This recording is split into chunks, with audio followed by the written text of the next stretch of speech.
সকাল সকাল ঘুম থেকে উঠে বেরিয়ে পড়েছিলাম, নিজের একটা ছোট্ট কাজ ছিল সেটাই করার জন্য। চলে এসেছিলাম একটা অল্টার শপে। আমি একটা ড্রেস অর্ডার করেছিলাম, এটা অনেকটা বড় এসেছিল, এটাই ঠিক করার জন্য। আর ওখান থেকে বেরোনোর পরেই সুন্ডুটার সঙ্গে দেখা হয়, ওকে একটু আদরও করে নিয়েছিলাম। বিকেলে ছিল দাদা বৌদির অ্যানিভার্সারি, যেহেতু দাদার বন্ধুরা এসেছিল তাই এখানে মা গরম গরম চা আর সিঙ্গারা ভেজেছিল। তারপর দেখো মা নিজে চা খাওয়ার পরে নিজের রিয়াকশনটা। যাই হোক, তারপর এখানে দাদা বৌদি মালা বদল করা শুরু করে দেয়। আর এই মালাগুলো এনেছিল দাদার বন্ধুরা।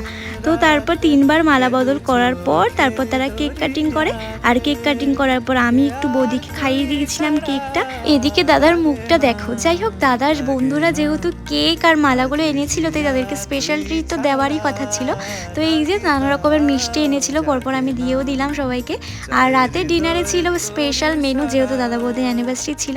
তো এখানে মিক্সড ফ্রাইড রাইস ছিল, চিকেন কষা, বাটার চিকেন, আর সাথে ছিল তন্দুরি রুটি। তো চলো টাটা।